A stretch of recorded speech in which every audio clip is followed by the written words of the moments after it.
Hey guys, happy Tuesday and welcome to PuckTime on WagerTalk TV. We have a loaded slate of NHL games to get to. We've got sides, totals, props, team totals, 2 guests on today's show. So lots to get to on this busy slate in the NHL. Looking forward to a great show. You got to welcome in my co-host, Carmine Bianco. What's up, Carm? How are you? I'm not bad, man. Things are good. Some great games last night. Only 4 games in the NHL, but a ton of scoring, except for the last game, the Seattle Kraken game. I actually had 2 plays, Andrew, last night in the NHL. I had the Leafs in regulation, and it looked dead. I had the Prez texting me all game saying, the Leafs suck, the Leafs suck, the Leafs suck. I'm like, relax. Somehow the Leafs score 4 straight goals in the third period and win that game 4-3. And then I had, of course, the over in the Seattle Kraken game. But I was watching the Seattle Kraken and I was watching Seattle Sounders. I had them side by side on the screens because I had a bet on the Seattle Sounders in the knockout stages. And of course, I had the over. So I'm like, all right, let's get a ton of goals in the Seattle game and let's get the other Seattle team winning by 2. I meant it with Seattle soccer team winning 2-0. But that game finished 4-2. There were 6 goals in a soccer game and only 3 or 4 goals in the Seattle Kraken game, but whatever. 2-1 night. Overall, all access clients had a winning night, so I'm happy about that. We're going to talk your favorite team, the Montreal Canadiens and Philadelphia. You and I are going to look at that next. Don Buster joins us with likely another red top on. Red top minus 10,000 is the odds as the Dallas Stars take on the Edmonton Oilers. You and I will then do Carolina and the Rangers returning from a 3-1 road trip. Bryan Leonard. I love when Bryan Leonard is on and wants to talk to Vegas Golden Knights because you know he's got something in his back pocket other than a comb. And then we're going to finish it off with the same game parlay in a pod. Andrew, I haven't had a comb in like 30 plus years. I haven't, or maybe 20 plus years. I haven't had a comb. Back in the day, well before you were born, they used to have the picks. I don't know if you remember the picks. So anyways, with that said, let's get to some hockey. Montreal Canadiens minus 157, Philadelphia plus 129. Total sits here at 5.5. Andrew, you know, when I look at this game, 9-3, the Montreal Canadiens, even the diehard Montreal fans like yourself could not have expected a 9-3 start to this season. They're just playing some phenomenal hockey. They're scoring some goals. I think their last 4 games on home ice, I think I've gone over the total. Sits here at 5.5. Supposed to be Vidar and Montembeault in goal. Philadelphia, great team at home, but 0-3. They've played the fewest games on the road of all Eastern Conference teams, and they have yet to win a game.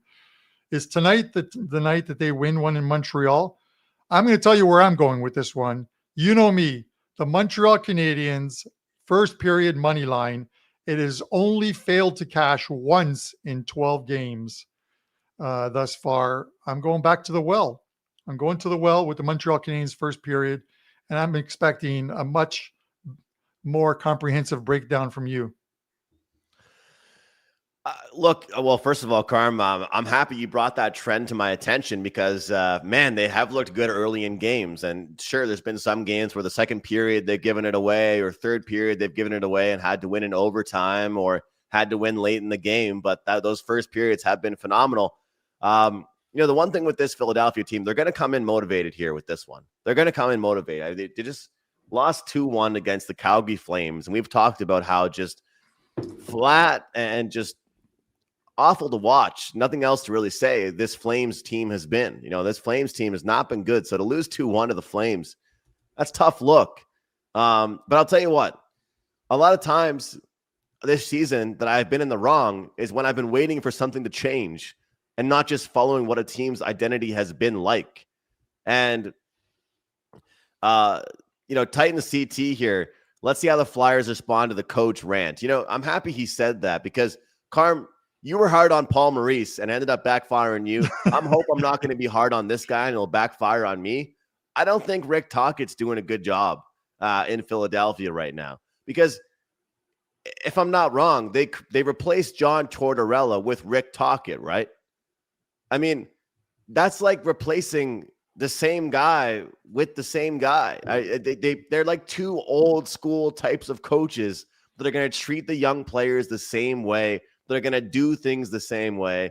But this is supposed to be a young Philadelphia team. And as Fortunaut is telling us in the live chat right now, Tyson Forrester injury is huge for them because it breaks up that really good line that's been doing so well. This Philadelphia team, according to MoneyPuck.com, is the second worst team, Carm, in expected goals for per game. Expected goals for per game. They're not creating many chances. And although they're in bounce back mode here, I don't see it right now against this Montreal Canadiens team being the team that they bounce back against. So I do lean towards the Montreal Canadiens. I think if you wanted to bet any type of over, you would look towards the first period maybe, because you are going to get that sense of urgency from Philadelphia after being flat as a pancake against the Calgary Flames. But when it comes down to it, I trust this Montreal Canadiens and their offense, this team right now. The power plays look good. And one big thing, Carm, they switched Demidov from the second power play unit to the first unit. And it was the same thing as last year when Marty St. Louis had Hudson on the second power play unit for the first 2 months of the year. And then they switched him back finally to the first unit. Well, the excuse that Marty gave everybody was that he wanted to have two even leveled power plays. Well, you don't exactly need to have two good power plays if the first one is scoring all the goals for you. Slavkovsky, Carm, has more goals today than he did last year in January. You know, this team looks a lot better, and a lot of it has to do with the power play. So I do lean towards the Montreal Canadiens side. I just simply don't think that Philadelphia is creating enough offense to go toe-to-toe with this Canadiens team. I think if anybody wants to look towards an over, maybe you would look towards the first period. But as of now, I have not seen goalie confirmation. But Sam Montembeault did get the start against Ottawa on Saturday. And to be quite frank, he didn't really look that great, Carm. And Dobish is slowly but surely stealing his job. I'm seeing confirmed now for Montembeault. Confirmed for Montembeault. So that is interesting. It's a big game for him. His save percentage, man, is .839. So that's kind of tricky. So maybe I'll just stick with the side for the Montreal Canadiens because I don't really know what I'm going to get from Montembeault right now. But do you know what I mean? Like we look at the analytics and you know, I know you expect you know, some Montreal favorism and not favorism, but you know, I have more to say about them. But the stats don't lie there with the expected goals for. The Seattle Kraken and Philadelphia Flyers are the two worst teams this season, 5-on-5 in expected goals for. Yeah, I don't call that favoritism, Andrew, because you're breaking down and you're hard on the team when they're playing bad. So you take the good with the bad. It just they're having such a good season, and yeah, the coach's rant is something, but we've seen where it doesn't work sometimes. If you remember, I think it was a couple of years ago. I think it was Jamie Benn and who else in Dallas that were getting. They were getting ripped by their coach or GM for not producing, and it didn't really change much that season, or at least the short term. We'll see whether Tocchett's the right guy or not. I don't know. They've had a heavy home schedule thus far. Like I said, I think 7 or 8 of their games have been on home ice. They were playing extremely well. Vidar had that great run at home, but unfortunately, the Leafs got 5 on him, or scored 4 on him before he was pulled. We'll see what the Flyers bring tonight. I'm not willing to take plus 129 on the Flyers in this spot. It's a weird game for me because I'm not willing to take plus 129 on the Flyers, and I'm not willing to lay 157 with the Montreal Canadiens. And I think that's why I'm sticking to the first period money line. I always say stick with a prop or a trend until it loses a couple times in a row. Don't give up on it just once. And the Montreal Canadiens, only one first period loss for them where they've trailed after 20 minutes. So I think that's the direction I'm going to go. We got Don Buster coming in a minute for the Edmonton and Dallas game, but wanted to mention, Andrew, in that third period, last night. The Leafs put William Nylander on the number one line in the third period with Austin Matthews and Matthew Nyes, and it seemed to have sparked the team. The problem is you can't do that. I don't believe, Andrew, you can do that each and every game, because who plays on your second line then? You can't become just a one-line unit. It's probably a team that's going to need some help and need some help soon to replace those lost points from Marner. But we'll see how they react. The Penguins definitely had them. They definitely had them until they didn't in that third period. All right, here we are. Do we cash the bet with the Dawn Buster red top? Let's bring him in. Ooh, oh, sort of. Just a little red. Just a little red. Oh. Andrew, I think he was watching the show and went and changed on purpose. He didn't want us to cash, because you know him. Just a little red he's wearing. No, I told you last week, Carmine, that I wouldn't wear red again for you, because you do run the show and everything, and I do like coming on here a couple times a week and breaking down a game and talking hockey with you guys. So. No, it was, I'm perfectly fine with whatever you want to wear, dude. You want to wear a blouse, you wear a blouse. It doesn't matter to me. It was that backdrop. It was screwing with my rods and cones. You know what I mean? I couldn't see after a while. But you're going to break down Edmonton and Dallas, minus 127 for Dallas. Edmonton on the second of a back-to-back are plus 105 with a total of 6. It's going to be Casey DeSmith in goal tonight, even though it's not confirmed, or it might have been confirmed, because obviously Jake Ottinger welcomed in a new child, so God bless him and his family. So he won't be in goal tonight. DeSmith, not the best start. He's 1-1-1 or 1-2. I think he's allowed like 10 goals across 3 games. How you breaking this one down?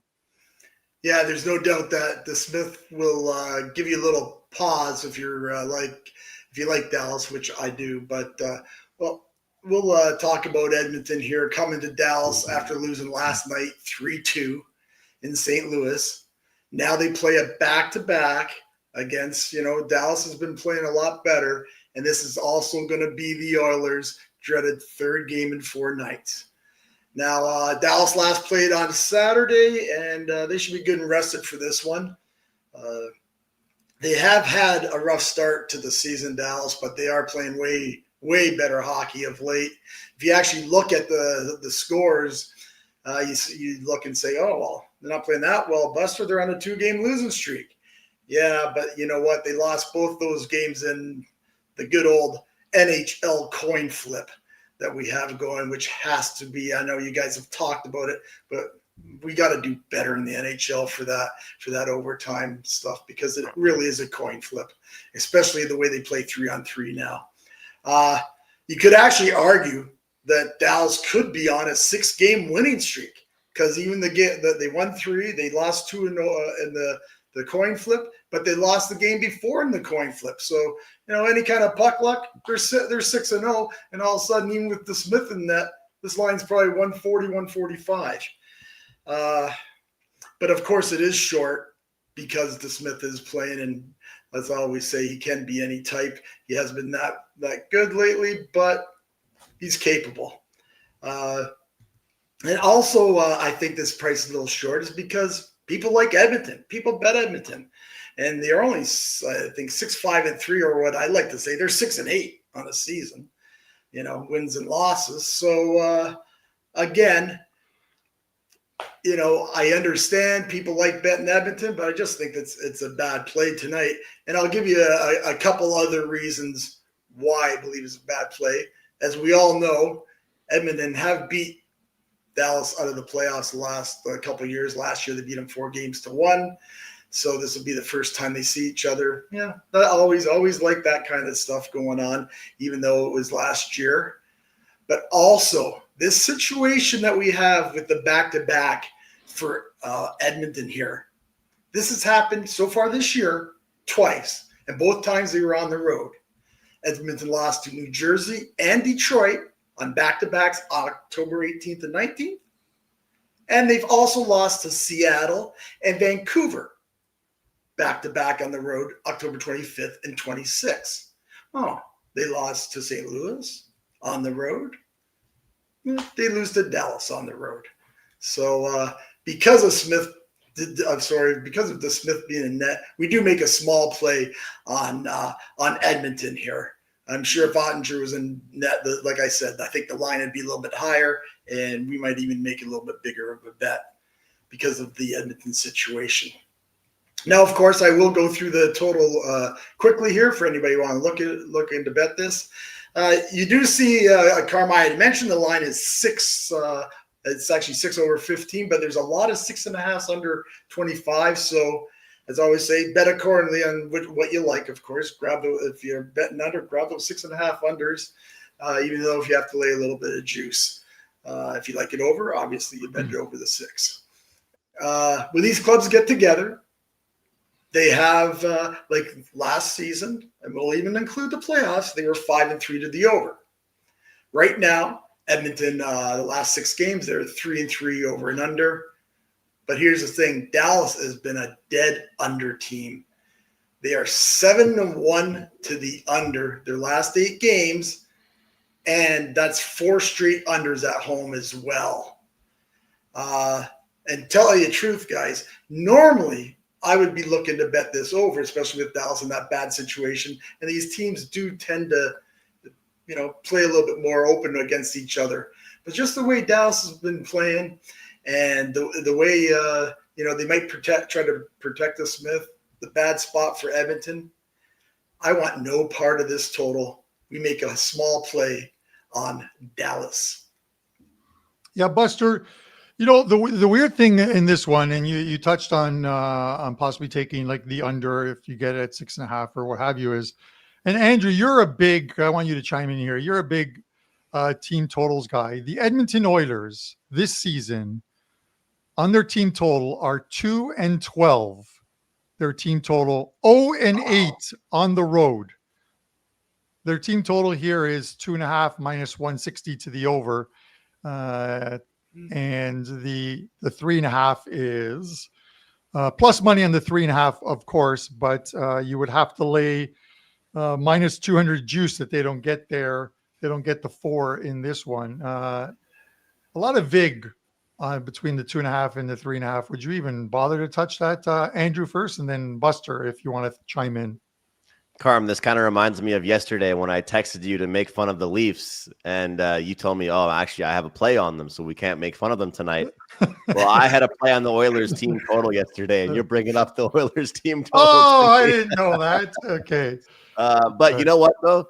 I think this is a good instance, though, guys, for it's not always a successful plan to fade a team on a back-to-back. It's not like it's an automatic thing, right? Like everybody talks about the back-to-backs and all that stuff. Like this Edmonton team, they probably won't be happy with how they played yesterday.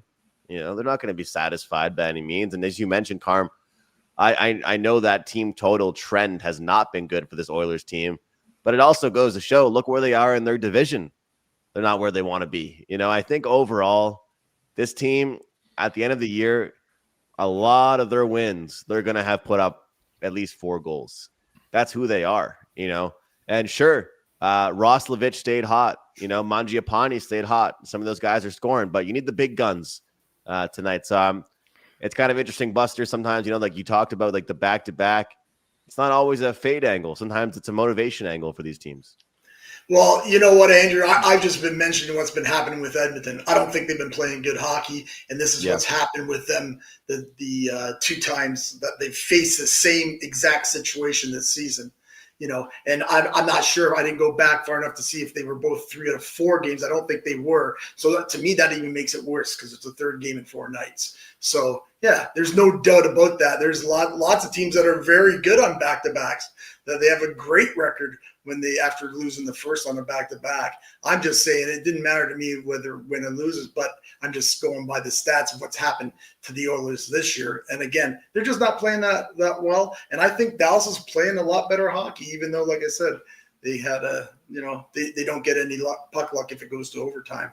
Mm-hmm. And as far as what Carmine was saying about laying, as you guys know, I won't lay anything. 160 is usually is about the highest I will go. Not even usually, that is, and very seldom do I even lay that with anything, whether totals and money line, baseball money line, NFL, it doesn't matter. Like that's just something that I started, somebody taught me or somebody just said that way. I understand that you'll have a guy on here coming here, my buddy Bryan, who has no problem laying big numbers, but he's good at it. Believe me, I tried when I was younger. I got killed. Anytime I tried to lay a big number with anything, 180, no, never could win. So I learned the hard way, but I strongly suggest not laying those numbers. I'm pretty sure Carmine doesn't lay a lot of big numbers. I'm not sure about you, Andrew. But again, anytime I see a big number like that, it's just an automatic pass. All right, Buster, let us know. What do you got going on over at WagerTalk? It's $5 Customer Appreciation Day at WagerTalk. So all plays from cappers and are $5. Any of the plays that aren't on today's card, that might be for the NFL Thursday or college football Saturday, NFL Sunday, they go back to regular pricing at midnight on Tuesday night. So make sure to head over to WagerTalk and take advantage of the $5 capper ones. What do you got up, Buster? Yeah, thanks, Carmine. Yeah, like you say, Customer Appreciation Day, only $5. We put up a 4% NHL best bet. We're having a nice little run on these, 4-1 their last 5. So head on over to the site and grab that best bet for $5. And thanks a lot, guys, for having me on again. And best of luck to everybody tonight with all your bets. All right. Good luck, Buster. Good to see you guys. You and I and Braley will get together soon for a couple of cold ones, cold wobbly pops. Don't worry about it. All right. Definitely. All right. Definitely. I'm heading out hopefully by December 1st back to Mexico.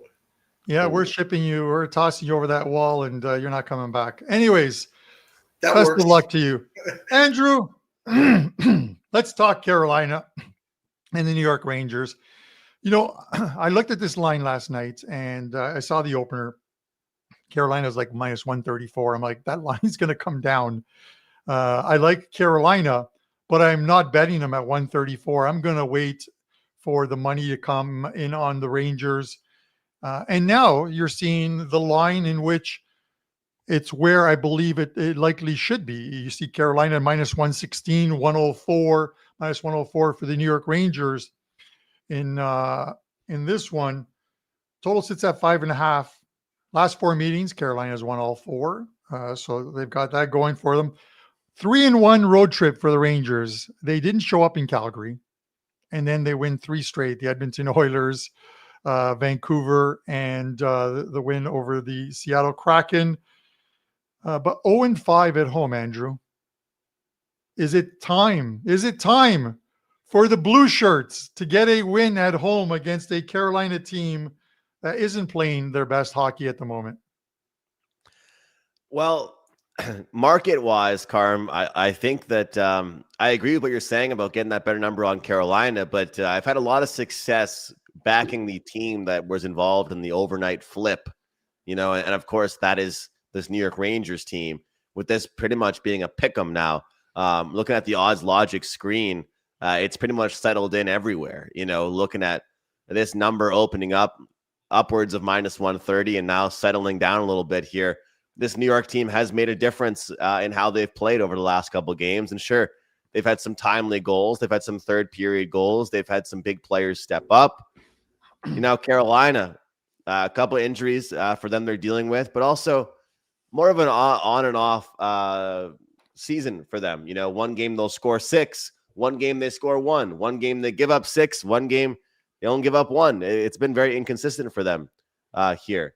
But to me, there's 2 things that I lean here. I haven't gotten to the window. I do lean towards the home team, but I actually like the under 5.5. I know Carolina's got offense. I know Carolina has skaters that can play, but when I talk about these advanced metrics, I think it's very important, especially now that we're here November 4th, that we don't just talk about full season analytics. We talk about the last week analytics, the last 2 weeks analytics. And what's funny is the New York Rangers, when they weren't having success, Carm, their best analytics were their offensive analytics. But right now, They are the second best team in the last 2 weeks in goals, expected goals against. Their defense is playing better. Their goaltending is playing better. And maybe when they go back at home, they're going to play a better defensive performance than we've seen from them on home ice. So 5.5 is low, but I do lean towards the under and a small lean on the home side. But don't really want to bet against Carolina. So I'll take the under 5.5 in this one here. I just think that part of the success we've seen from New York has been great play in their D zone and their zone exits. So we'll see if that continues tonight against Carolina. Yeah, I think you look at Carolina. We talked about it. They had a great start to the season, winning games, but they've lost 3 of the last 4 games. The one win came against the New York Islanders where they beat them 6-2. But they lose 2-1 to the Bruins, and and I watched that game. They looked listless in that game. The Bruins are playing some decent hockey at home, but it's a game in which the Hurricanes would normally win if they, based on what the rosters look like right now and how the teams will progress throughout the season.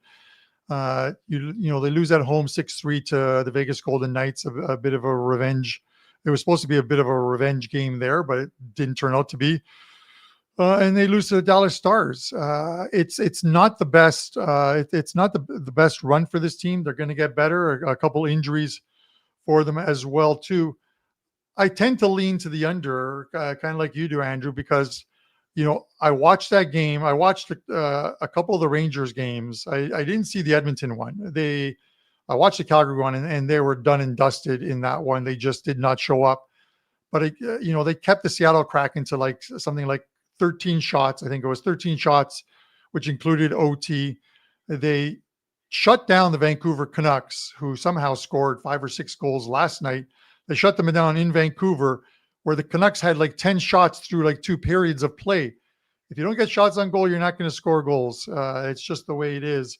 If they can do the same to Carolina, and the only thing that worries me is first game back after that long road trip and a successful road trip. If they can bring that good mojo with them and play a defensive game like Sullivan wants them to play, then the under has to be the play here in this one, because this would easily be one of those 2-1, 3-1 with an empty netter type of games. So I would lean under with you as well too. And with that said, we got to bring in, this is, as I refer to him, the shot of Bailey's with your coffee, Bryan Leonard. What a nickname. There he is. Yes, there he is. The man who always has a comb or a pick in his back pocket, along with a wad of cash, because this guy just keeps on winning, And then he makes Marco pick up the tab because, Bryan and I will excuse ourselves from the table. We're just going to the bathroom and then we leave. And Marco has no choice but to take care of the tab. Stick the owner of the company with the tab. That's what I say, Bryan. What do you think? Well, he does put it on his credit card so he can write it off, but he makes all of us pay him the cash, and then he pockets that, and then he does.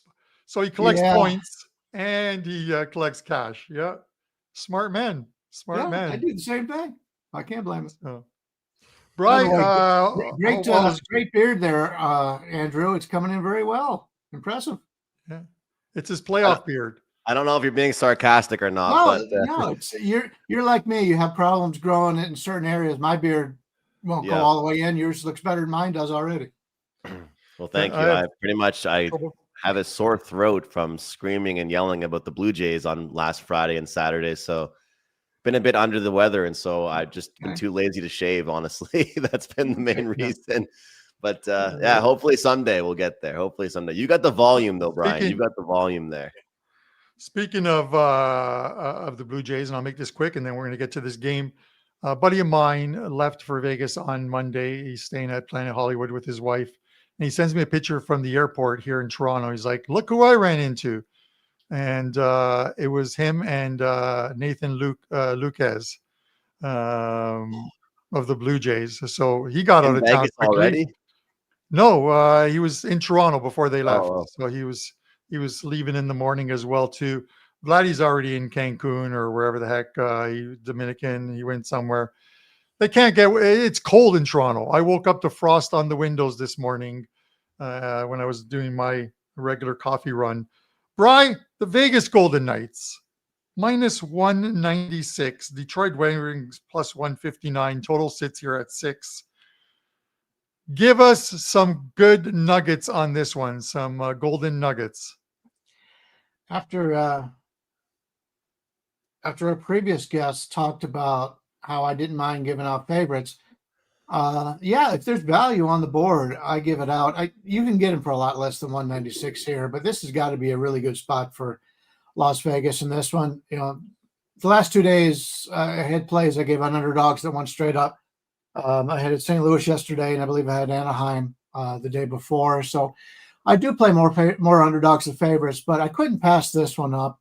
You got a Detroit team who's our friend Marco, who we just mentioned, would call fat and happy coming into this contest. They've won 3 or 4 games so far on this road trip. Now they're in Vegas, and I don't want to disparage the city of Detroit at all. I've been to Detroit many times. I like it. Our office is in Detroit, but it's pretty cold up there right now, I would assume. And in Vegas, it's a nice day, and they have gambling. And yeah, so how focused will Detroit be on this? And Detroit, to be honest with you, has played Vegas pretty well over the years. I believe they're 7-6 overall. They have lost the last 3, I believe, in Vegas. But Detroit comes in very satisfied, and it's just this opposite here in Las Vegas. Vegas has lost, 3 of the last 4 games. They were basically a no-show against Colorado. They've been outscored, and they've given up the first goal in 9 of their 11 games. And yet they've only lost 2 games so far this season in regulation. That tells you how good this team can be and how good of a team it is. If you take a look at the 2 key players for Vegas, Eichel's having a terrific season. He's fared very well in the past against Detroit. And Mitch Marner. Mitch Marner averages about 2 points per game against this Red Wings team. Vegas has had problems with their power play ever since Mark Stone went out. They're home now. They've been home since they lost their game to the Colorado Avalanche.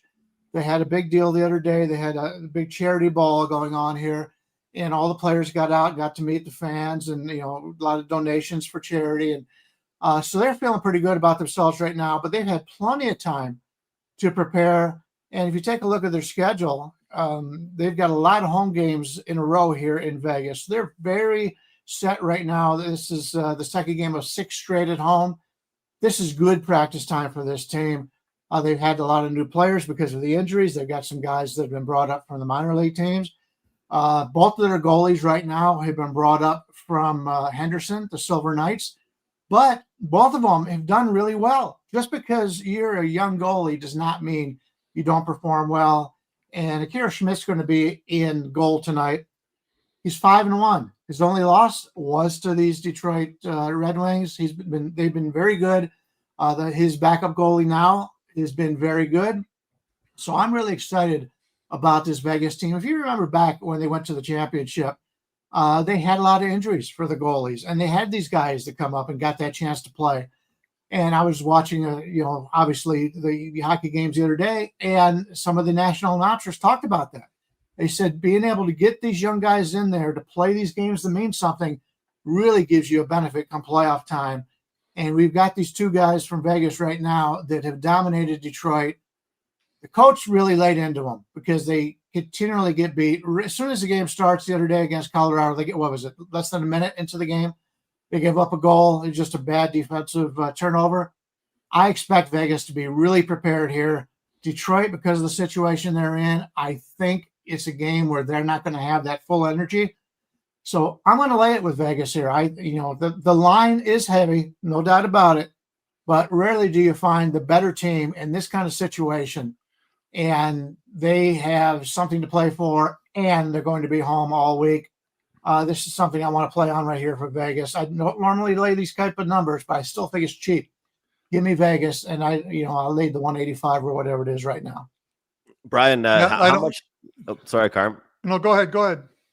How much does it help the case, I guess, for the last game of the roadie or one of the last games here for the Red Wings, that it was a pretty good road trip?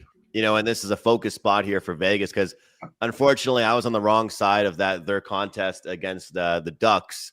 They ended up getting away from them pretty fast, but they responded the following 2 days later with that overtime or shootout victory over the Sharks.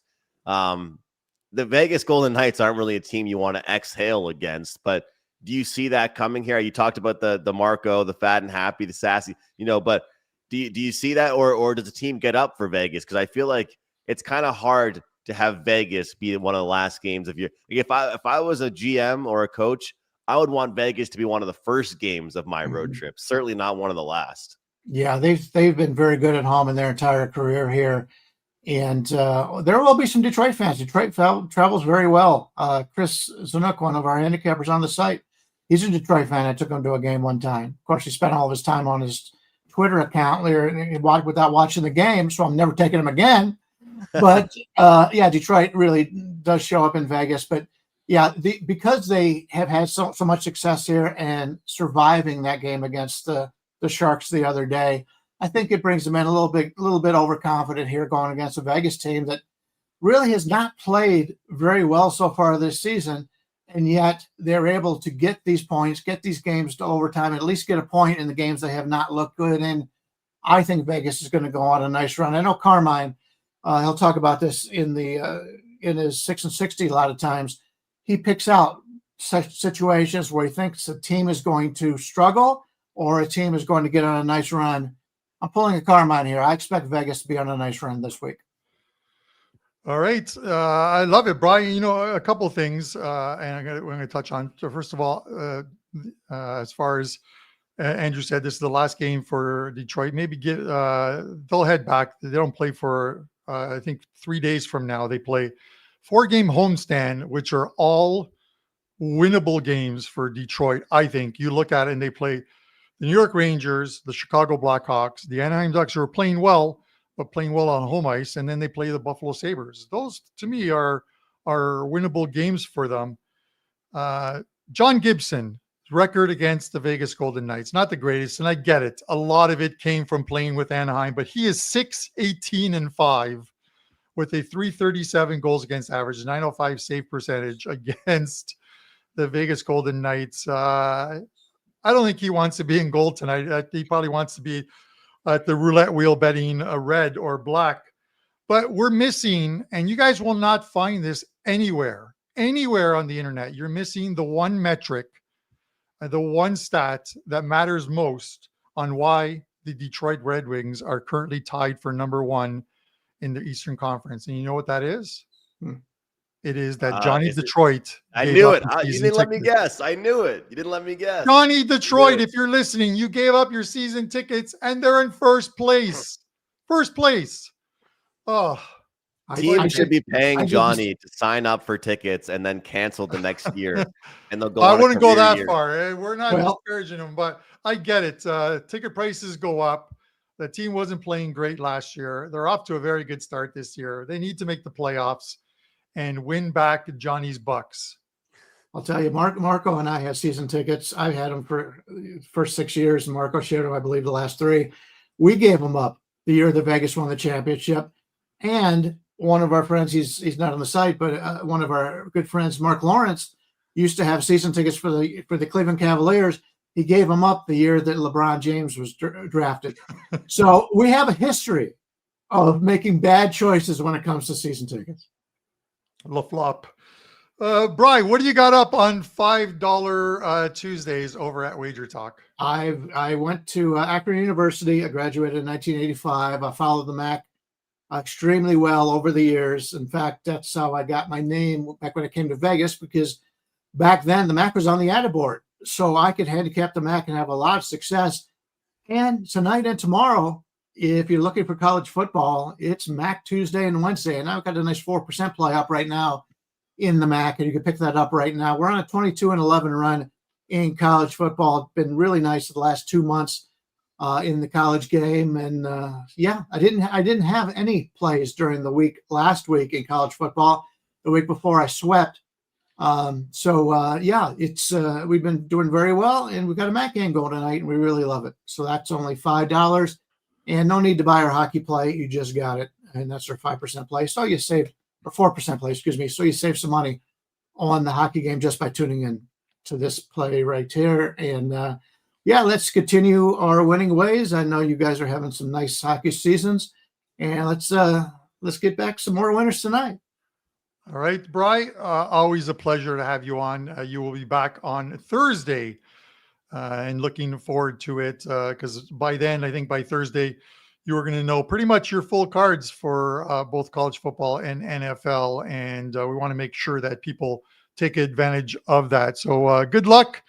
And if you're going to the Vegas Golden Knights game tonight, just remember they are 8-3 to the first period over this season, and 4-1 on home ice to the first period over 1.5. And it's only $1.27 vig tonight. So maybe let's see a couple goals in that first period to get that up to 9-3. But best of luck, Bryan.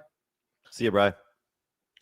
Andrew, I'm going to do the pod first, and then you will, because you hit one hell of a same game parlay yesterday for the folks here if they followed along. So we have to end it with something that won yesterday and will win again tonight. So I will do the pod first.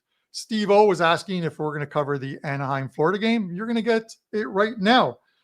That is what this line from when we had this image created to the start of the show has absolutely ballooned on the Florida Panthers. They were 142 this morning. They are now, if you go to Odds Logic, I believe they're 165 in some places. They have taken a ton of action this morning, but the bet was put in this morning for the pod. So that is the line that is being used, the 142. A couple of things you got to look at here. These two teams played. This is the first game of the road trip for Florida. Rapid revenge spot. They lost to Anaheim 3-2 in Florida. And if you looked at just the analytics, there was no way you would have thought that this was a 3-2 loss for Florida. 33-17 shots on goal. Somewhat important, not very important, but 14-8 high danger chances. And probably the biggest disparity is the XG number, 6.05 to 2.74 for Florida, and they lose the game 3-2 in OT. That is one of those ones in which the goalie figuratively stood on his head and not literally stood on his head. And I'm going to look for the rapid revenge spot. So it is the Florida Panthers minus 142 as your pod play. And now we go to Andrew McInnis for a same game parlay. Carm, we got a few rapid revenge spots on the board for today. So hopefully we can cash some of those tickets.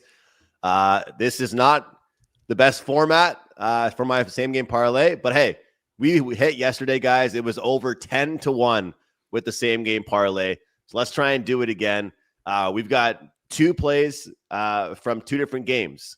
So Carter Verhaeghe, over 2.5 shots on goal, 3+ shots on goal. He has hit this in 6 of his last 7 games against Anaheim. Anaheim is one of the worst teams in the league as far as expected goals against and shots on goal allowed. Reinhardt on that first power play unit, of course, and on that top line. They'll be looking for revenge in this one, as Carmine just mentioned, the Panthers with that rapid revenge angle against the Ducks here today.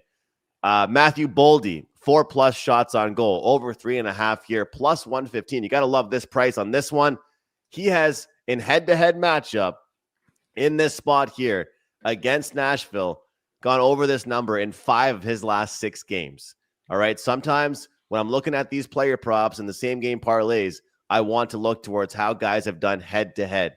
His shot attempts have been 8, 10, 12, whatever it is. Boldy likes to have good games against the Nashville Predators, and Eriksson Ek is a guy that always gets on the board, especially at home for this Minnesota Wild team. Top power play unit, top line right now for this Wild team. This takes us to plus 556. Yes, guys, yesterday we cashed a 10-1 same gamer. Today we're going a little bit easier, a little bit lighter, but I do like this one quite a bit. Plus 556. Eriksson Ek point, Verhaeghe over 2.5 shots on goal, Reinhardt point, and Boldy over 3.5 shots on goal. Get the job done here, guys. Let's go back to back with these. And remember, just a little sprinkle with these same gamers every day. But also for some of the ones like the Boldy, you want to go ahead and single bet that. It's plus 115. You don't want to go ahead. But the ones that are minus 200, like the Reinhardt, those are good to put on the same game parlays. But looking forward to it. And hopefully we can cash some of these tickets. $5 Tuesday, guys. I will have a 4% best bet at WagerTalk.com. Then a couple 3% plays. But we're trying to get back in rhythm in the NHL right now. And I think today sets up for a really good day for it. So, Carm, just one best bet for me for $5. That's what we're rocking with. And, of course, that Weekend Warrior play, Weekend Warrior special. Most people use it for college football and NFL. I use Weekend Warrior for CFL and NFL. And, of course, we got the CFL Conference Finals this weekend after we cashed our best bet last weekend. So lots of great stuff, and hopefully we can cash some tickets. And shout out to everybody that joined me yesterday on the Same Gamer. Sounds like a couple of you guys that actually hopped on it, so happy to hear it. Yep, pizza money, Andrew. Just toss a little bit of pizza money on it. Just make sure that pizza does not have pineapple. I don't care what Dan Alexander, our fearless leader and producer and head of the Eagles fan club says. It's Eagles and the Bills in the Super Bowl. I have to bring back the ladder challenge that failed 10 out of 10 times last season to get Dan and I to the Super Bowl. Maybe this year I'll get Dan to make the picks for the ladder challenge because, well, they are the defending champions. So Dan knows what he's doing. For me, 3 different $5 plays that you can get. One in the NHL tonight, one in Champions League, an afternoon game that goes at 3 p.m. And of course, an NFL play as well too. So last week's NFL $5 customer appreciation day play won by like 30 some odd points. So let's see if we can do it again. It's been a great season in the NFL as well too. That's it, guys. We appreciate you guys all tuning in. Drop a comment in the comment section of this video. If you're watching it a little later on, hit that like button. And of course, don't forget to subscribe and join the ever-growing community here at WagerTalk TV. For myself, Andrew McInnis, and our guests, Bryan Leonard and Don Buster, this is Puck Time. Thanks for watching.